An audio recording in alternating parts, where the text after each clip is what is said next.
Hello' students, আশা কৰোঁ সকলো ভালেই আছা। আজি মই তোমালোকক অষ্টম শ্ৰেণীৰ দ্বিতীয় পাঠ জ্ঞানী কোন পঢ়াবলৈ লৈছোঁ। আৰু অষ্টম শ্ৰেণীত আমাৰ স্কুলত এইখন কিতাপ চলে, নতুন পাঠমালা। এতিয়া চোৱা, জ্ঞানী কোন।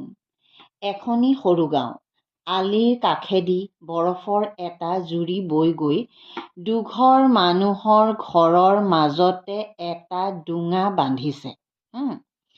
তোমালোকক অকল কুৱেশ্যন আনচাৰ পঢ়িবলৈ তোমালোকে কেতিয়াও চেষ্টা নকৰিবা। সদায় লেচনটো ভালদৰে উচ্চাৰণ কৰি কৰি পঢ়িব চেষ্টা কৰিবা। মই এই কথাটো বাৰে বাৰে কৈ থাকোঁ, ক্লাছতো কওঁ বা প্ৰত্যেকটো ষ্টুডেণ্টক মই এইটো কথা কওঁ যে যদিহে তোমালোকে ভালদৰে লেচনটো পঢ়া, তেতিয়াহে তাৰমানে তোমালোকে কুৱেশ্যন আনচাৰখিনি বুজি পাবা বা মুখস্থ কৰিব নালাগে। আৰু তেতিয়া পৰীক্ষাত পাহৰি নোযোৱা, মানে কাহানীটো জানিলে কুৱেশ্যন আনচাৰ নিজে নিজে পাৰিবা। এখনি সৰু গাঁও, আলিৰ কাষেদি বৰফৰ এটি জুৰি বৈ গৈ দুঘৰ মানুহৰ ঘৰৰ মাজতে এটা ডোঙা বান্ধিছে। মালাচা আৰু আকুলকা দুঘৰৰ দুজনী সৰু ছোৱালী হ'ল। আকুলকা ডাঙৰ, মালাচা সৰু। বৰদিনৰ সময়, দুয়োৰো মাকে দুয়োজনীকে নতুন পোছাক পিন্ধাই দিছে। সৰুজনীয়ে নীলা আৰু ডাঙৰজনীয়ে হালধীয়া পোছাক পিন্ধিছে। সৰুজনীয়ে কি ৰঙৰ আৰু ডাঙৰজনীয়ে কি ৰঙৰ পোছাক আহি যাব। কোনজনী ডাঙৰ কোনজনী সৰু আহিব পাৰে। নতুন কাপোৰ পিন্ধি দুয়ো বৰ ৰং পাইছে। খাই বৈ দুপৰীয়া দুয়ো ডোঙাটোৰ পাৰলৈ খেলিবলৈ ওলাই আহিল। পানীৰ ডোঙা মানে অলপ, আৰু বহুত ডাঙৰ পানী নহয়, অলপ পানী তাৰমানে।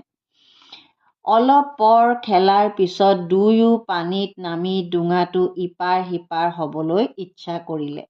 মালাচাই জোতা মোজা নোখোলাকৈয়ে পানীত নামিবলৈ ওলাল।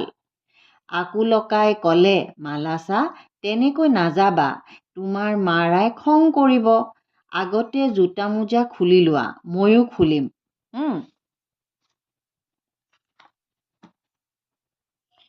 জোতা মোজা খুলি কাপোৰ কানি সামৰি লৈ ডোঙাটোৰ দুই পাৰৰ পৰা দুয়ো পানীত নামিল। মালাচাই একাঠু পানী লৈ নামি গৈ ক'লে, ইমান দ মোৰ বৰ ভয় লাগিছে। আকুলকাই ক'লে, ইমানেই দ আৰু বেছি পানী নাই, মানে ইমানটোৱে আৰু দ, ইয়াতকৈ বেছি পানী নাই, তাৰমানে ভয় কৰিবলগীয়া নাই আৰু, মোৰ পিনে আহা। দুয়োফালৰ পৰা আহি ডোঙাটোৰ মাজত ওচৰা ওচৰি হ'ল। হেৰা মালাচা, মোৰ গালৈ পানী নছটিয়াবা, লাহে লাহে যোৱা। আকুলকাই কথাষাৰ ক'বলৈ নৌ পাওঁতেই মালাচাই ভৰিৰে বোকা পানী আকুলকাৰ গালৈ ছটিয়াই দিলে। আকুলকাৰ চোলাত আৰু চকুৱে মুখে বোকা পানী ছিটিকি পৰিল। নতুন ধুনীয়া চোলাটোত বোকা লগা দেখি আকুলকাৰ বৰ খং উঠিল।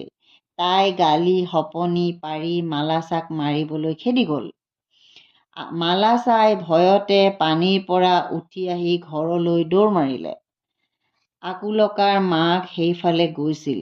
তেওঁৰ জীয়েকৰ পোছাকত বোকা পানী লগা দেখি ক'লে, দুষ্ট ছোৱালী, কেনেকৈনো গাত বোকা লগালি? আকুলকাই ভয়ে ভয়ে ক'লে, মালাচাই মোৰ গাত বোকা পানী ছটিয়াইছে, তাই ইচ্ছা কৰিয়ে বোকা পানী ছটিয়াইছে। আকুলকাৰ মাকে খঙতে গৈ মালাচাক বাটতে ধৰি দুয়ো গালে দুটা চৰ মাৰিলে। মালাচাই আলি বাটতে বহি চিঞৰি চিঞৰি কান্দিবলৈ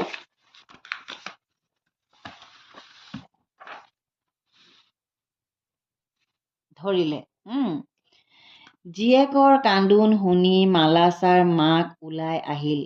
মালাচাক মৰা কাৰণে মালাচাৰ মাকে আকুলকাৰ মাকক গালি পাৰিবলৈ ধৰিলে।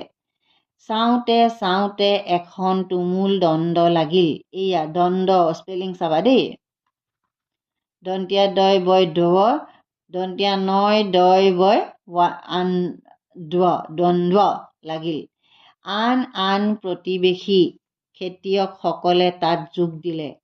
লাহে লাহে কাজিয়াখন ডাঙৰ হ'ল। মৰা মৰি হ'বৰ উপক্ৰম হ'ল। কোনেও কাৰো কথা নুশুনে। আকুলকাৰ আইতাক বুঢ়ীজনীয়ে হেঁচা ঠেলাকৈ মানুহৰ মাজত সোমাই কাজিয়াখন ভাঙিবৰ যত্ন কৰিলে। তেওঁ ক'লে, বোপাহঁত, বৰদিনৰ দিনকেইটা তোমালোকে এনেকৈ কটাব খুজিছা নেকি? ক'ত ঈশ্বৰৰ নাম ল'বা, পাপতহে লিপ্ত হৈছা। ক'ত ঈশ্বৰৰ নাম ল'বা, পাপতহে লিপ্ত হৈছা। খেতিয়কসকলে বুঢ়ীৰ কথালৈ কাণকে নকৰিলে। খেতিয়কসকলে বুঢ়ীৰ কথাক কাণসাৰ নিদিলে। কেমেৰাটো এডজাষ্ট কৰি দিছোঁ ৰ'বা। কাণকে নকৰিলে। সিহঁতৰ হেঁচা ঠেলাত বুঢ়ী কোনোমতেহে নপৰাকৈ থাকিল। অকল আকুলকা আৰু মালাছাৰ কাৰণেহে তেওঁ যুদ্ধখন ভাঙি দিবলৈ আহিছিল। কিন্তু এতিয়া আৰু গৈ সেইখন কিবাহে হ'লগৈ আৰু। মাহঁতে কাজিয়া কৰি থাকোঁতেই আকুলকাই ঘৰলৈ গৈ বোকা লগা চোলা কাপোৰ সলাই পৰিষ্কাৰ হৈ আকৌ ডোঙাটোৰ পাৰলৈ খেলিবলৈ আহিল। এডোখৰ জোঙা শিলেৰে তাই ডোঙাটোৰ পাৰৰ মাটিবোৰ খান্দি আছে। এনেতে মালাছা আহি তাইৰ লগ লাগিল। দুয়ো লগ লাগি এটা জান খান্দিবলৈ ধৰিলে। খেতিয়ক দুজনে মৰামৰি কৰিবলৈ সাজু হৈছে। বুঢ়ীয়ে সিহঁতক শান্ত কৰিবলৈ মিছাতে চেষ্টা কৰিছে। হঠাতে ছোৱালী দুজনীয়ে খন্দা জানটোৰ পানী আহি বুঢ়ীৰ ভৰি চুলে। ইফালে আকুলকাই মালাছাক জানটো বন্ধ কৰিবলৈ কৈ দুয়ো হাঁহি হাঁহি জানটোৰ পাৰে পাৰে লৰি আছে। হ'ল কথাটো বুজি পাইছানে তোমালোকে? কি হ'ল ঘটনাটো এতিয়া? দুয়ো হাঁহি হাঁহি জানটোৰ পাৰে পাৰে লৰি আহিছিল। সিহঁত দুয়ো আনন্দত আত্মহাৰা। ছোৱালী দুজনীক দেখি বুঢ়ীজনীয়ে কাজিয়া কৰি থকা খেতিয়ক দুজনক ক'লে, তোমালোকে জানো ঈশ্বৰক নামানা? যি দুজনী ছোৱালীৰ কাৰণে তোমালোকে মৰামৰি কৰিবলৈ ওলাইছা, সেই কথা সিহঁতে কেতিয়াবাই পাহৰিলে। চোৱা, সিহঁতে আকৌ মিলি জুলি খেলিছে। তোমালোকতকৈ সিহঁতেহে বেছি জ্ঞানী। হ'ল বুজি পাইছা কথাটো? চোৱা, তাহাঁতৰ কাৰণেই কাজিয়াখন আৰম্ভ হৈছিলে। মিছা মিছিকে ডাঙৰ মানুহে কাজিয়া লাগি মৰামৰি কৰিলে। তাহাঁতি কথা পাহৰি বোকা পানী লগা চোলা খুলি আকৌ জানটোত খেলিবলৈ আহিলে। জানটোত এইবাৰ তাহাঁতি খেলোঁতে আকৌ কি কৰিলে, জানটোৰ পানীখিনি যাতে ওলাই যাব পাৰে এটা ৰাস্তা, তেনেকুৱা এটা নলা, সৰু নলা এটা খান্দি দিলে। কাজিয়া লগা খেতিয়ক দুজনে ছোৱালী দুজনীৰ হাঁহি মুখ আৰু মিলা প্ৰীতি দেখি নিজৰ মূৰ্খালিৰ কথা ভাবি বৰ লাজ পালে। আন খেতিয়কসকলেও সিহঁতৰ মূৰ্খালি দেখি হাঁহি ঘৰাঘৰি গ'ল।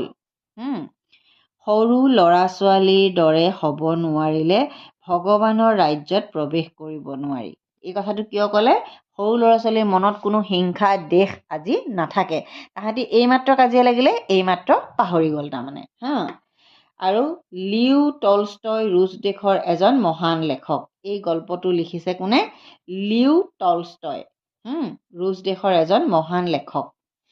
ৰুছ দেশৰ মহান লেখকজনে এই গল্পটো লিখিছিল। জ্ঞানী কোন? গতিকে তোমালোকে লেচনটো পঢ়ি কি বুজি পালা?